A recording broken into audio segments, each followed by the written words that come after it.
The Right Side with Doug Billings. I am very happy and proud to introduce to you a young man who is going places in this country. He's a Gen Z political activist, podcaster, Christian young man. He's a friend of mine, and here he is, Alex Stone. Alex, welcome to The Right Side. Doug, I'm glad to be here. Thank you so much for having me. Man, you and I, now, in all transparency, Alex and I are friends in private life as well. We don't live too far away from each other. And he has, I think, ladies and gentlemen, this is a good thing. We have millions upon millions of people who are Alex's age, in their early 20s, Generation Z, who are awakening to what we see in this country, and it does my heart good, because as I'm in the twilight, I'm in the winter time of life. Alex is in the spring of life, and he is our continuum.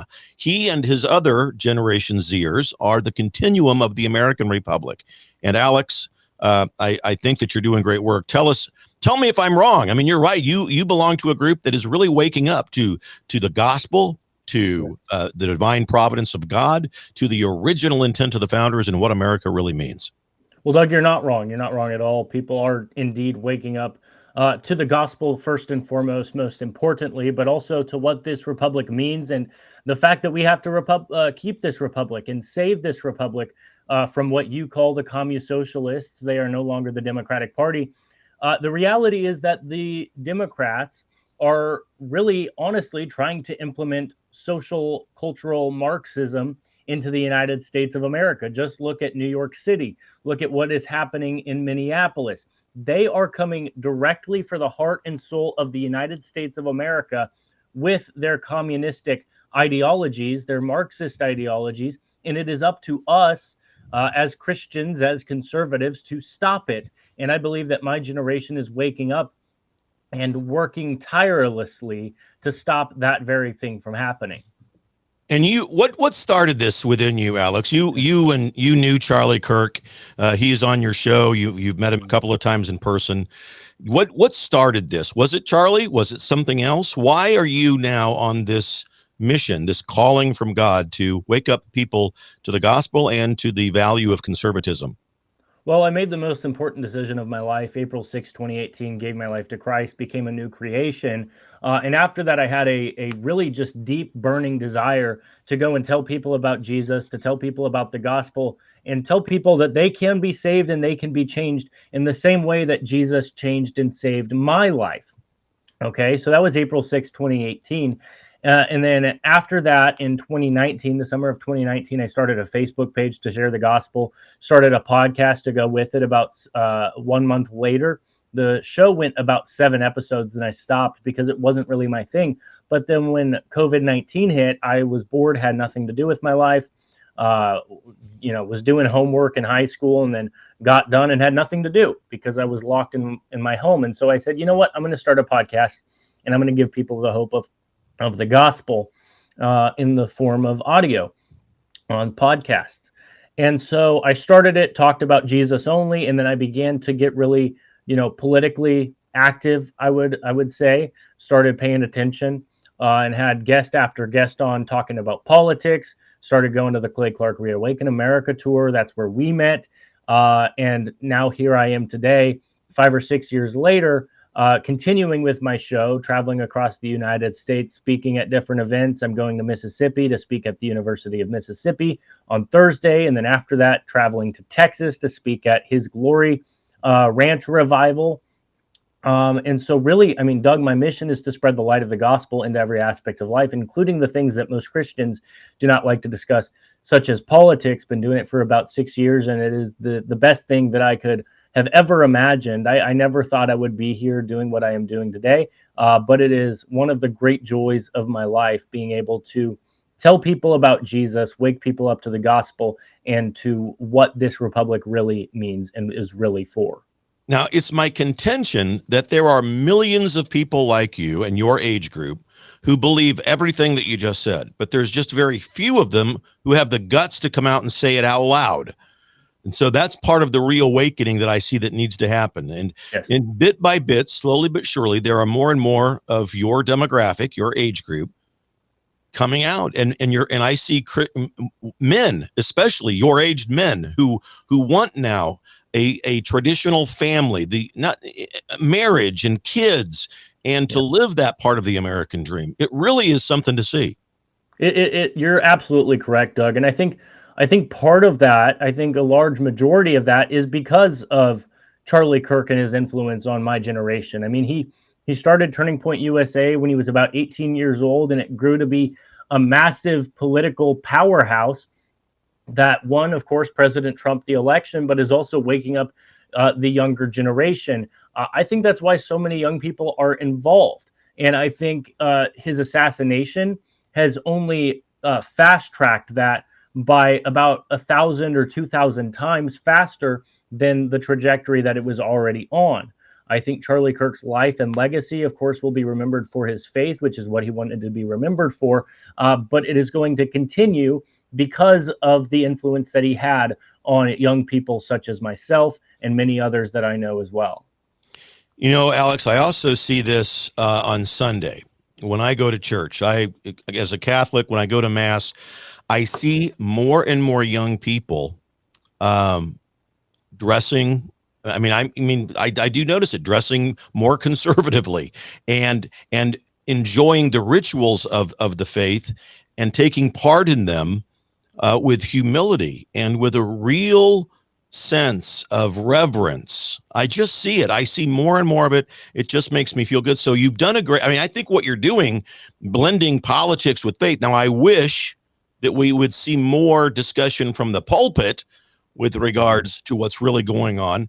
I met last month with our Archbishop in Kansas City, Kansas, and had good discussions with him. But I wish we would see more brave priests. Some of the Protestant divisions of Christianity are doing it, but they're silent as well. And so we've got a lot of wake up calls to get done if we're going to hear this message delivered from the pulpit. Well, Doug, I certainly agree with you. I've said this for a long time on my show. As the church goes, so goes the nation. In 1916, Margaret Sanger started the first Planned Parenthood, excuse me. And then in the 1920s, the fundamentalist churches, the Protestant churches, they began to step away from the political scene and from the public square. They said, you know what, we're not going to talk about these things. We're only going to preach the gospel. And the time when the church needed to stand up the most in our society is the time when they backed away the most. And that has continued up until 2025, where so many churches are not standing up and telling the wholeness, the fullness of the gospel of Jesus Christ. They're not standing for life. They're kind of backing away because they want to keep people in their doors. They want to keep making money. They want to keep the pastor at a high salary and want to keep people feeling good. Well, Doug, I know you know this, and I know that your audience knows this, but feeling good doesn't do us anything. We need to get uncomfortable. We need to get out of our comfort, go into the battle zone, and start fighting for life, liberty, and the pursuit of happiness, or we are going to lose that in the United States of America. 100%. It never ceases to amaze me, my friend, the wisdom that you have for such a young age. And you're right. And that's why we see in this country, and why, as a Catholic, I admire the church's stance on life. We have been unwavering. In fact, the Catholic Church for 2,000 years has been unwavering. Right. No women priests, no homosexual priests, no abortions. We hold the line, and we've been diligent in that. And that's why the FBI under Biden, in my opinion anyway, was targeting Catholics, because they viewed them as a threat to their agenda to deconstruct society.